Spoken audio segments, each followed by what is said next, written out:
Okay, everyone. Update on the Macron v. Owens case. Now, this is the defamation lawsuit filed by the President and First Lady of France, Emmanuel and Brigitte Macron, against podcaster Candace Owens because of Owens's repeated bizarre claims that Brigitte Macron is a transgender man who's related by blood to her husband and committing incest with him, and that decades ago she violated him as a child.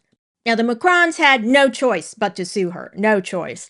The claims are just so vile and could destroy their lives. They could lose everything if the claims were true, and since they're not, they have to fight back against Owens's vile slander. What else could they do?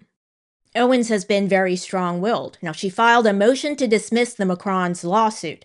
Now, Owens refuses to change course, refuses to apologize and retract her claims because, let's be real, she's just making too much money to stop.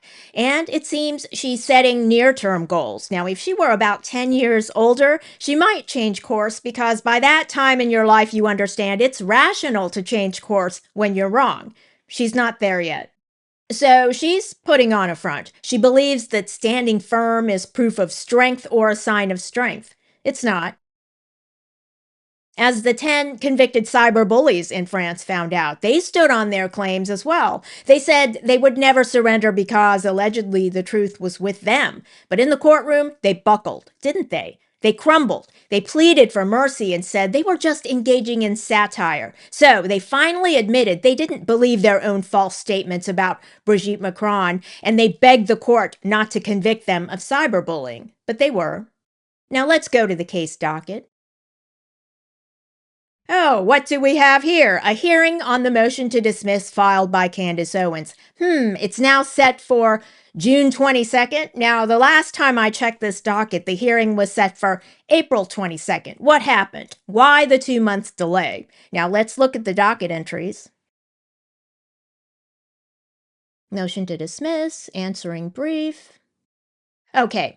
So starting in April, about 2 weeks before the motion hearing that had been scheduled for April 22nd, all of these motions for pro hoc vice were filed.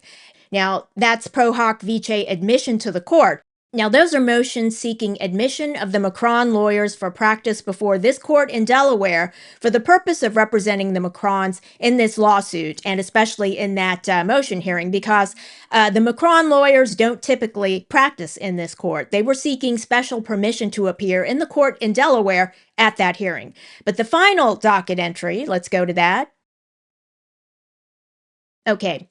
The final docket entry indicates that the hearing has been continued to June 22nd. That means it's just been delayed.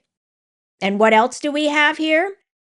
Now, right before the hearing was rescheduled, we have a notice of withdrawal of counsel for defendants. Now, Candace Owens was sued individually and her company was sued as well. So I'll refer to them as defendants. The withdrawal of her counsel has been in the news. Owens has several attorneys representing her. Marc Kasowitz, a lawyer who in the past has represented either President Trump or Donald Trump as an individual, and maybe the Trump family members. Marc Kasowitz withdrew from representing Candace Owens. Now, we don't know why. If I had to guess, settlement discussions are back on the table.